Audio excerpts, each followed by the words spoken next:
Welcome to Roadmap. How to take 3 listings a week until you're ready for more.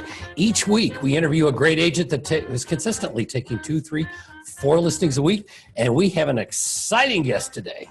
We encourage you to take notes and apply as much of their knowledge as quickly as you can, and then use the copycat principle. If you're watching on Vulcan7 or the Lead Gen Facebook group, you'll have an opportunity to ask questions during the broadcast. And folks, please get those questions in early. Type those questions in early. If you're, let me introduce my co-host from Cincinnati, Ohio, Jen Merlin. Hello. And that would be Team Synergy with an I.com. Team SYNERGI.com. You got it. How's the real estate business, Jen? Depends. You buying or selling? I love it. You got that one down. There you go. I love it. She's got that script down. All righty. So let's talk about the Vulcan7 Challenge before we introduce our guest. The Vulcan7 Challenge is once a month, shadow a great agent in another market.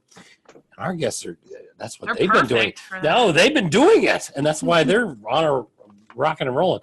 Once a month, shadow a great agent in another market that's taking 2, 3, 4 listings a week average. Either drive 3 or 4 hours to another market or fly there. Even better, get there in the afternoon, have dinner with them if they are available. Get to their office early in the morning, shadow them all morning, take notes, record what they say, go to lunch with them, and then head home. At the end of a year, doing that once a month. At the end of a year, you'll have 12 new friends who are very successful, and you will quickly become one of them. Before I introduce our guest today, I want to remind everybody that we are also simulcasting the show on the private Lead Gen group on Facebook. Lead Gen has 48,000, probably 49,000 by now, members, so we have a large audience there as well today. We'll be pausing for a commercial message during the show as a thank you to the Lead Gen folks. Let's welcome our guest today from St. Louis. St. Louis, Jim How's it going, guys? Wehmeier and Brian. Yay. Hello. Welcome, guys. Welcome. Thank you. How you guys doing? Glad you're here. Great. Glad to be here. How's business? Very good. Busy. Good. Now, there are a lot of people watching right now that have somebody that needs to either sell a home there or needs to buy a home there. How can they reach you to start doing some business later this afternoon? They can reach us at tngstl.com, and that's the Nations Group, which our team name. tngstl.com. That's the website. That is the website. Okay, so they'll learn all about you and be able to reach you through that as well. Absolutely. Perfect. Okay, good. Fantastic. So folks, not right now. Wait till the show's over, then reach out to them and get that process going. Good deal. So what's the goal this year, folks? 200 units for, if we keep track on our sale price, we'll be right a little above 40 million. So nice. What'd you do last year? So last year we were at 33.3 at 140 units. So. Okay, super. And Jen was asking about a stretch goal. Yeah. You had a number for that. Everyone has a stretch goal, I hope. Our stretch goal is 260 this year. Perfect. So we're really hammering down on 200, and then when we do reach the 260, we'll be celebrating. Good. What are you focusing on to get to that 200 that you did differently than last year? Okay, so a big thing that we actually have added, and this is what Brian's doing now, is a full-time ISA. This is Nice. He's head of our lead gen department. We've had other things, but this is out of our 140 transaction, 90% comes from referral. So we're really good at keeping in contact and doing a very good job with our clients that they feel comfortable enough to give us their family, their friends. And when we like that 90%, we need other, I guess, spigots that we can turn on and off for lead gen to give us a bigger, to give us more opportunity. There's so many more people that we haven't met than we've met, so we have to reach out in front of them. Good. So you're talking to the database pretty much, and he's working with the people that the people you don't know. Not yet. Right. Getting there. And we have on our team, we now have three licensed agents on our team. So Do they do buyers and sellers? Or So I am the listing agent. Okay. So I handle all the listings. So out of 140 transactions, 72 of them last year were listings. Okay. And then the other 2 are buyer's agents. And what does the administrative team look like? So we have a transaction coordinator, head of operations, and then a listing coordinator also. Okay. I then know we a have lot a- of people. we Oh, call it- sorry. Go ahead. A junior sales associate. So she's in training. She's actually shadowing me on a lot of things. So Cool. we're getting there. Good. So I know a lot Always of adding. people, We always need talent too. So if anybody's watching, feel free to reach out. Perfect. So you said you shadowed Adam Hergenroth, or are you doing any listing appointments in the office? Not yet. I don't know that I'm at that level. I really, I guess it's my limiting belief. Like I need to see the house first. So I haven't, I would really need to shadow how he presents that, meeting with them, as opposed to what I do in their house or what normal agents do in their house. So. Gotcha. Okay. Okay. A lot of people are adding ISAs or they're talking about it. How do you set up the goals for that person, and give us a little bit about how they're compensated? Go ahead. So the way we do it is we give them a small base salary, so they have something to live off of, and then they are paid off of nurtures. So a nurture for us is somebody that is willing to buy or sell in the next 12 months. Okay. They're willing to make contact with the team and continue conversations with the team. So basically somebody that's willing to interact with us before they actually sign something. Then their goal is to get appointments. Obviously. Everybody's goal is to get appointments. Right. Every appointment that they set that closes, they will get a percentage of the closing. Okay. And then once he sets up the nurture, then they interact with one of the agents, or they continue to interact with the ISA until the appointment is set? It depends. Depends on where the person is. Most of the time, the ISA will continue to talk to them until they're ready for the appointment. So up until they're ready to meet, the ISA will be on charge of that. And then once they're ready to meet, he'll pass them along to either the buyer or the listing agent. Okay. So talk to us about every team member's morning routine and what they do and what they're accountable for. So right now, the way we have it set up is one of our buyer's agents is in charge of FSBOs. So every morning he gets the new FSBOs that come in off of Vulcan7. He pulls those. He will call those, add them to his list of already FSBOs that he's following up with. Okay. So he's our FSBO guy. Basically, he's working on them, keeping in touch with them every day. We have another person who does the expireds, comes in, pulls the list of expireds from Vulcan, puts those added to her list that she's already calling. And then we'll go through. So the first week we call expireds 3 times a day. Second week we call them once a day. And then the third week we kind of alternate days. That's along with doing the mailings and everything else that we're putting on to them. What time do they start calling? Go ahead. 9 a.m. Okay. So we go into a bunker. So our bunkers are from 9 to 12. Wow. So everybody's in a bunker from 9 to 12. That's when you're doing your lead gen. Gotcha. I think something else that's key that we kind of left out is every morning we have a phone call. 8:45, something calls out, and then it is something that says, this is what I'm doing for today. So it's kind of an accountability thing for everyone to help everyone else. Right. And then when you see me walking around in someone else's bunker, then I get yelled at and says, go back to your bunker. You know, so Who's responsible for yelling it is. at you? It's really a whole team accountability. So, and everyone has the right to make sure that we're protecting and respecting everyone else's time during that 9 to 12 mark.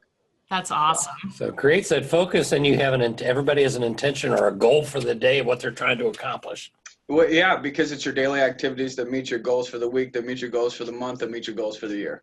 And how do you track numbers? Do other team members see the other people's numbers or goals? Oh, yeah. Or what they're So we have a form that we use. It's a Google Doc. Mhm. Basically, it shows the person and then all the activities that we've done for the day. We Mhm. turn that in. Then there's a scoreboard that we can all look, so everybody can see who's at the most appointments this week, who's on track for their goals, who's made the most calls, who's made the most contacts. And it's kind of like a fun little competition we have. Awesome. Good. Are Good. there Good. prizes in this competition? Excuse me? Are there prizes? Glory, just pure glory. Bragging rights. and closed business. If you're doing your activities, you're winning the scoreboard. You're going to get the most closed business. Bragging rights. So, Absolutely.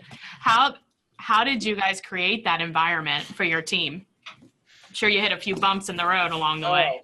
if you're not hitting bumps, you're not going anywhere. Exactly. You know, that's the whole thing. It really is.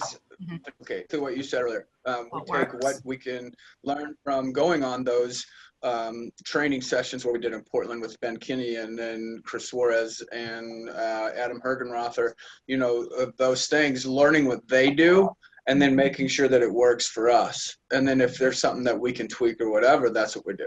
I mean, there is always bumps in the road. Absolutely. So I hear 3 major shadows, and pretend for a moment that you didn't go to those 3. I mean, is there a big, kind of a big void, isn't it? Yeah, I mean, I think we'd be still struggling where we were. I think we learned a lot of stuff as far as like where we want to go, how we want to structure things. Because I think that was our biggest problem, is we're adding these pieces, but the structure wasn't there until we learned from those bigger teams, kind of give us some guidance as far as how we should structure expectations for certain roles, that kind of thing. And best practices and things that they did. Absolutely. Well, a lot of thing too is we have coaches. There's absolutely no way you can expect to get better at anything, whether it's sports or anything. Everyone has a coach. Mm-hmm. So Brian actually, he works with Seth, and that is someone on Tim Hiles that was been with Tim Hiles since day one. Oh my goodness. That's his personal coach. Yeah. So, and then we have a coach, Stu Keller Williams, is MAPS coach that we've been working with since day one, when it was just one person doing 2 million or 5 transactions a year. Mm-hmm. And now we're, you know, where we are, and they've been through it with us the entire time. So. Do they coach the team, or does each member have their own coach, or are you guys each other member's coach? So we have one coach who is our team coach. She kind of works with the leadership. I have one for the ISA side, and then we coach our teams within the team. So Jim, who's director of sales, also does our listings, also coaches the buyer's agents. I will coach the junior associates until they pass over and go into the agent side of it. And then any other ISAs we add will be on my team, so I'll be coaching them. Okay. So that's how you all divide up your duties. Yes. Oh, yeah. Yes. Fantastic. Great. What do you do for mindset for the team? I mean, you've got the bunkers, everybody's going through their morning routines, there's accountability. What about, what else in mindset and how do you? Great question. So what we really focus on is we have a team meeting every Monday, and we are constantly reading and putting things into our brain. And the conversations that we have with each other are always focused on making sure everything's healthy, as far as like, you know, because if you feel like you're falling in one area of your life, it'll bleed over to anything else. So we have accountability sessions like I do with all of our sales team, and Catherine, who is our head of ops, has it with our administration. And it's always something like, okay, how's everything going on your goals? Now let's take it a step further. How's everything else going? You know, just to make sure that everyone has the right mindset, because if we're spending the most time with each other in this office, everyone has to have a healthy mindset, because the minute you don't, you're going to know and say, all right, we need to talk. The books we read are very, very important. You know, those things are key to constantly feeding your brain the right thing. Okay, so you got a lot of people reading, you know, you recommend certain books and everybody's reading different books. No, we all read together and then we discuss at our Monday meeting. Oh, really? Gotcha. Yeah, Okay, like a book so there's club. a book and everybody reads it and talks about it. Yes. So we read sections and then discuss it as the team. What's the book now? What are the books? So right now we're doing MREA, Millionaire Okay. Real Estate Agent. Gotcha. So we're kind of doing that one once a year, just to revisit it every year. And then Good idea. we do like we've done like the one thing. We've done raving fans, just anything that's going to help the business. Anything from, I mean, you're still getting like Tony Robbins and Jim Rohn books. Great. Those are all books that we read. Yeah. It's not just, sales. It's like, all right, let's talk mindset. Dog, Stuff like Like, that. yeah, because what you put Shoe in Dog is is one of what's my gonna favorites. come out. So raving fan. So when you're, your customers. So to create those raving fans, what are you guys doing? Do you, how do you know if you have raving fans? What do you, with your active 90% clients, referral rate, right? and the close part? Right. What did he say? The referral rate. Yeah, Absolutely. 90%. So we've got to be doing something right. I mean, we are keeping in contact. So there's other opportunities, like who do we know that can help you in what you're doing in your life? Like right now, if somebody needs somebody to, we need we need a maintenance man. Okay, that's great. We have that. We always call, like it's quarterly calls. We also, what we did is we just got done we rented out 2 movie theaters, and we had people come in, and it's friends, family, and I'm a big kid guy, so it's like going crazy, running around kids. Here's some Mountain Dew, and then you send them home. Oh, nice. So I'm that kind of uncle. That's what I do. So it's just sit there, make sure you're pouring into their family, making sure everybody's doing great. But it's really about staying connected with them. And like that is part of our lead gen too in certain days, or depending on what day Like you if have you're set up. calling and inviting for them, the you're follow-up. saying? Yeah. You Okay. send them out an email, you send them out a letter, and then we call them also. Okay. So we filled the theaters on both days. So. Good. What else are you doing to stay in touch with the database? So you have the theaters, you have. So we have the theaters, and then we have something at least once a quarter. So like in Thanksgiving, we'll do a big pie. Like last year, we sent out for past clients and stuff like that. It was over 200 and I think it was 200 something pies that we'll give them for, and then they come in. And a lot of people want to know what flavor pie. I can't. A pecan won this year. Pecan was the big winner this year. So, Usually it's pumpkin.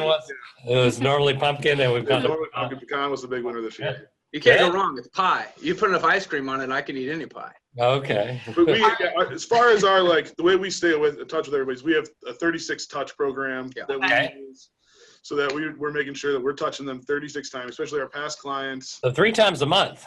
Yeah, 3 times a month, one way or another. Either it's an email, it's a phone call, a letter in the mail, an invitation to something. We're making sure that we're touching them and staying in contact with them. And the reason and I'm glad you said that, because a lot of people will set up these automated systems to do that, and they skip the part where there's actually a personal phone call or personal touch in there. You've got the movie Or a theater, party. you've got the pie. They come in to get their pie and meet one-on-one, or a party or a phone call. So that personal touch is key to make that. Oh yeah, and I think one that we've implemented this year that we're really trying to do is, if we're in the neighborhood for a listing presentation or an open house or something else, we'll make sure that we do a pop by to our old past clients. That's a Drop great off a little idea. cup with like some pens and just a little something to them. Hey, we stopped by, just wanted to say hi to you. Give me your thoughts, that kind of thing. That's an awesome idea. Yeah. Who do you know Well, that it's can buy or the same sell? thing. If you think about it, you're going to have, the normal people that it's the same thing as when you're marketing your listing. Most people will just put it in the multiple listing service and then just let it go. Right. Like our activities are a lot higher, and it's also the same thing with our sphere. Our activities are a lot higher. We're very proactive in actually reaching out and engaging with people instead of just sending out those emails. Mm-hmm. Yeah. Well, I think your average is 13% is what is opened of your emails, and that seems high. What? As opposed to even when it's a text message, it's 93% on a text message. And a call. I mean, well, you're leaving messages or something, and regardless if you talk to them, at least they know that you're thinking about them. Good. Well, let's talk about what you do to sell a listing. Can you go through some of those activities with us? Sure. Well, first of all, with Rachel and I, she's our listing coordinator. We're very proactive as far as reaching out to the other agents, because just like all the scripts, you got to sell it. In order to sell it once, you got to sell it twice. Exactly. Right. So it is directly contacting them, telling them about the open house, telling them, what it features, what the price is, what's sold around it, everything like that. The next thing is our buyer's agents. So we actually go and door knock and invite all the neighbors. Great. Because we need traffic that first weekend. So our average days on market is 18 for 72 sales. How many doors are they knocking? We are knocking anywhere. I believe it's somewhere between 20 and 50. 20 is the minimum, depending on the neighborhood. You've got some of these bigger neighborhoods where they're acre lots. So you're only going to knock 20 because otherwise they're out there all day. The smaller neighborhoods in like the city where they can knock 50 to 100 doors in a couple hours, they'll knock 50 to 100 doors. Nice. So a minimum of 20 doors, inviting the neighbors to the open house. Okay. Mhm. And then So what else we do is, and this is where Brian and our agents come in, is you're pulling up all of the circle prospecting. Okay, so it is a minimum of calls of 250 calls. 250. So just to make sure that if you didn't get door knocked because you're outside of that range, you're getting a phone call. Get a call. We just need the traffic. You know, we need the people to know. We want our neighbors to help us sell the house.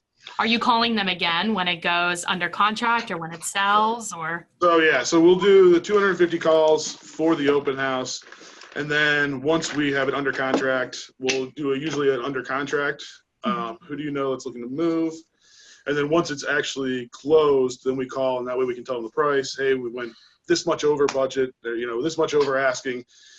Who do you know that's looking to move? Are you willing to sell your house? We have people that are actually looking in the area. You know, It's perfect timing, because this is example of, this is great, because this weekend we went on with 3 of them, 3 active, and we sold them all. 2 of them, we had the big one was we had 14 offers. We had 37 showings in a day and a half. That doesn't include the people that came to the open house, and I was there for that. So there was another 38 people there. So 14 offers, and it went $15,500 over list price. That is awesome. So, You get a clap for that. Yeah. Good job. And then the other one, we had 8 offers, and it went $15,400 over list price. And that's both because of the generation. That one had 27 showings over the weekend besides the open house. So That's amazing. our average days on market is 18. The market is 74, but over those 72 listings, we average 100.2% of sales price. That's You're amazing. Creating some great demand there, and the sellers are lucky to have you. So yeah, 5 stars there. I'm sure they're sending you a lot of people. We're at that time to do some Q&A. And I really like this first question from Julie Hummel. And I want to thank you, Julie, because she's plugging the fact that Vulcan7 does work phone numbers and nobody else does. She says, when you contact for sale owners and expireds and don't reach them at home, do you call them at their office if Vulcan7 has the work number? absolutely. We call every number that we can get. So whatever numbers Vulcan7 puts in there, we call. And then we make sure to call them all multiple times. Good. Are you texting too? We are. And door knocking them? We're texting. We have not started door knocking the expireds, but we are mailing to them now. Okay. Oh, nice. Alan Wisman. Hi, Alan. From your team. He's on our team. He says, do you find that calling expireds at 9 o'clock works while others call them at 8 a.m.? Yeah, we find we call them 2 times a day. So the 9 to 12, and then we call them again from 4 to 6. Oh, that's a good time. So Okay. we find that those are the 2 most successful times. We'll even on the first week, we'll call them during the lunch hour, see if we can catch them at their lunch. So we'll call them 3 times that first day. And yeah, we've found pretty good success. And you text them too that first day? We usually text them the second week. The second week, you add that in. Regular prospects will text the first day, or anybody that comes in like through a pay-per-click. But yeah, for the expireds, we usually text them the second week. And when are you mailing? That first week. The first week. Yeah, postcard with our stats on it, and then also a handwritten letter. Michael Cars asks, it's kind of a long question. When you say you call 3 times a day first week and 2 times a day the second week, how often are you actually speaking with the expired versus leaving a voicemail? What do you do with an expired that never answers the phone and doesn't respond to the voicemail you leave? So the way we're working it is we will call them until we get to talk to them. Once we talk to them, we'll put them in our database and we'll put them on a campaign. As far as if they don't answer, we keep calling until we get some kind of answer.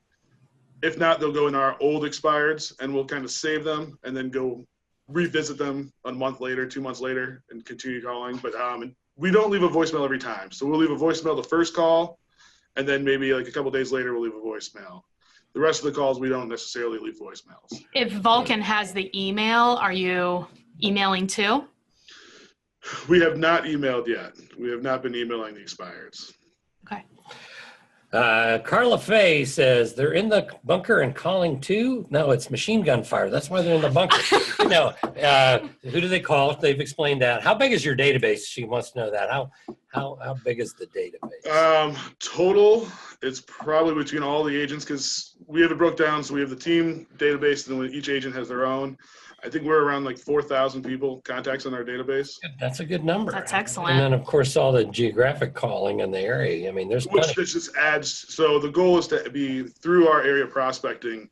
For every 100 calls we make, area prospecting with Vulcan, we should be getting 20 contacts. And for every 20 contacts, you should get 2 to 5 database ads. Oh, that's a lot. Okay. Great. Can we hear from you, Jim, one of the Sphere of Influence calls? Will you give us a little sample? Okay, so like a good friend, or Sure. I mean, that's, it is really to catch up. So you want to call me? Go ahead. Call her. You're calling Okay, me. call her. Ring, ring. Hello? Hey, Jen, it's Jim Wehmeier. How are you? Oh, hey, Jim. Good. How are you? I'm doing great. So, hold on. So I'll have their thing. I'll have all the last contact information pulled up. Okay. And what we talked about last time. Okay. So that's basically what my conversation is around. So, hey, so what's going on today? Anything? How's work going? It's great. Okay. So you just go through it, and then do you Yeah. ask for a referral, or how do you? Of course. Yeah, that's what I'm going for. But Okay. it's really, so, last conversation we had. So how's the kids doing? Everybody good? Fabulous. Everything over that not too sickness? more. Yeah. Yes. Everybody's Great, well. great. Hey, I saw last time we talked, you were actually looking to do some renovations. Did you guys get everything taken care of on that, or is there anything I can help out with there? Oh, okay. I see. So that's where they say I need a plumber or Yeah. whatever. Okay. Yep. So, Yeah. great. So, Jen, before I let you go, we're always looking for an opportunity to help the people that we've helped in the past. Have you heard anybody from work or family that may be looking to buy or sell? Oh, yeah. My sister is. Great. Is there an opportunity that I can maybe reach out to her? If you could give me her contact information. I mean, first, I would want you to call her and let her know that I'm going to be calling her. Okay. Would that be something that would be okay? Yeah, sure. Great. So now, are you the only one asking for referrals, or are No. other people? Everyone on our team calls their database. Their database. Okay. Yes. What Like about their- throughout the transaction? Okay, so throughout the transactions and this is something that we're very, very purposeful on. Mondays at 4, Thursdays at 4, I'm calling every client that I'm working with and just catching up. Hey, how's it going? Do you have any questions about what's going on in the transaction or with the listings? So here's what happened. Here was the activity over the weekend. Here is properties that went under contract near you. Oh, What markets conversation with the agents that showed it that weekend. This is what it's going on. I'm in direct contact with the agents that are showing we can get pretty generic on the feedback that you leave. It's not interested, 2 out of 3. I'm like, okay, great. So really it's about digging deeper so I can give the right feedback to them. And I think that's what really helps out our days on market, because if I'm talking to them and actually knowing a little bit more about digging deeper into what their feedback says, then that changed the mindset of our sellers. It's like, okay, so based off of why do you think it's overpriced? What are you seeing out there that is showing us that we're overpriced? yeah. What else did they buy if they didn't buy Yeah, because this house? I mean, if we're 3 days over on market and they say it's overpriced and I've got 15 showings in 3 days, chances are we're not overpriced. Exactly. Chances are it's probably under contract. So it sounds like you're answering questions of the client that you know they're going to ask. You're getting in front of them calling you, which probably makes your life a little bit easier. And that's the whole thing is what's the biggest thing, the biggest complaint is, well, we never heard from them. Communication. That's all it is. It's setting up the right expectation for your clients. Absolutely. You guys are doing a great job, it sounds like. I know, this is exciting. You're going to do 300, not 2. And another thing that when you set those calls up, and this is big, when you set those calls up for Monday and Thursday, or whatever day works for you, those are perfect opportunities, especially when you're going, hey, we're under contract. It's Monday. We just went on. We're accepted. The very best opportunity to get a referral right there. So you just say, who do you know that we can help? Made your seller's day. I just made my seller's day, sold their house for $15,000 more. Right. And I'm saying, hey, who do you know? Who else do you know that needs Yeah, $15,000? exactly. Yep. And that's an expectation that I have when I have a listing appointment. I tell them I'm going to be asking them for a referral. Wonderful. That's in order for me to know that I did a great job for you guys. By the end of this transaction, I'm going to ask you for a referral 4 or 5 times. And really it's more because I'm talking to them every Thursday. Well, that's the thing, and a lot of agents don't do this. They don't ask for the business until after they're closed. And No, you've got that's the worst part because they're so busy. A pending client is in conversations with people. We just sold our house. Oh, you sold your house? Well, so-and-so was thinking about selling their house. Because they're talking about their moving plans, they're in conversations with everybody else. Yeah, exactly. Well, it's just like the car. It's you put it out on your RAS. You know, you go buy a yellow car, a yellow Mustang, and you don't even realize how many there are. And then when you get one, you're like, oh, they're everywhere. Yeah, everyone has It's the one. exact same thing. It's crazy when you become a real estate agent. I can hear a real estate conversation from across the room in a crowded room. And I'm like, oh, I need to go talk to them. You know, you can just do it because you're always listening for it. Yes. And if every week that it's pending for those 5 to 6 weeks, if you ask them for business, you've trained them. Now they've closed. You start calling them once a month or once every 2 months. Yep. You know why you're calling. Yeah. Well, the big thing is too. Who else do you know? Exactly. Exactly. So once you're signed, this is a conversation I have with them. Once we have a signed agreement, and this just happened last night, we have a signed agreement, and then I say that expectations. I said, before this transaction is over, that's how you're going to know. How I'm going to know that we did a raving fan. We created a raving fan. Is the opportunity to get in front of your family and friends. Yeah, you have to replace yourself. I slid that over to him, and he wrote one out, and I'm going to call him today. Nice. And that's the first time. But really, to get them to agree, you say, does that sound like something that you guys can do? And then they both look at each other and they say, yeah, we'll be able to give you somebody. Right. And that's perfect because if it doesn't happen by the end of the transaction and you're still in contact with them, as soon as they call, they know. As soon as you call them, they're like, uh-oh, I got to get that referral to them. Who do I know? It is exactly. It's like training them. Yeah, they are trained. That's awesome. We're going to do 2 more questions, and then we're going to thank you.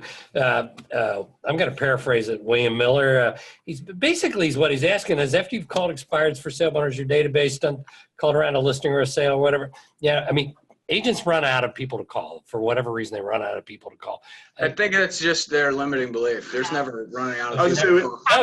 You call anybody. You got too many people in your market. You can always call around a listing or a sale. Right. Not necessarily your list. If you only have 4 listings or 4 sales, call around the company ones. Yeah. How many does your office have? We just listed. We just sold. Keep on going, folks. Well, and then I'll tell you, one of the biggest things we call for is for our buyers. It's one of the perks that we do for our buyers is they're looking for a certain area. We'll call that area.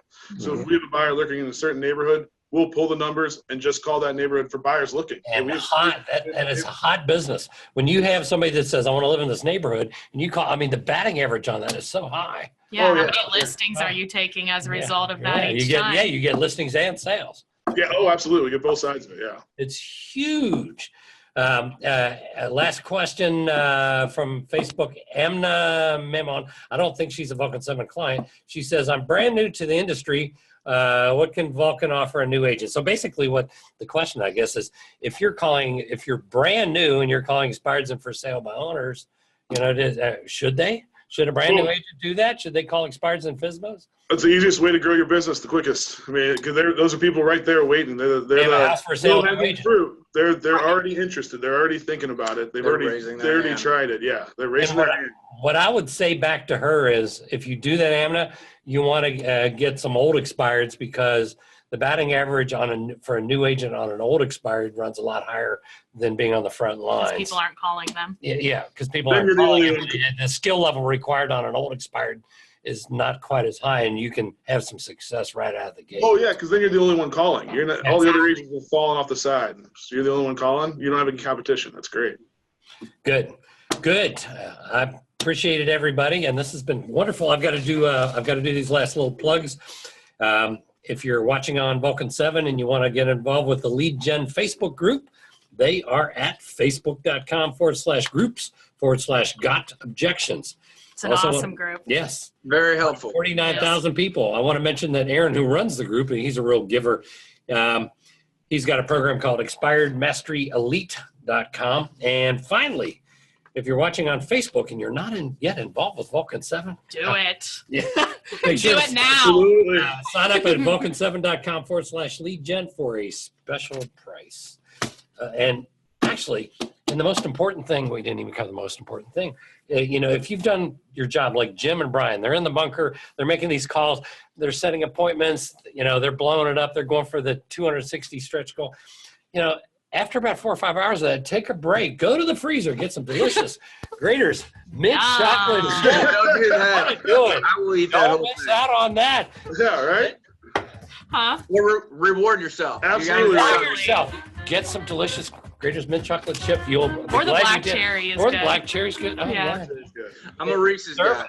So. Yeah, this has been great, guys. I'm glad we got together, and can we see how you're doing in the fall? See if you're just hitting your goal or you're onto the stretch goal. We check Absolutely. They're going September, way beyond October. stretch. You're going I way already beyond know. stretch.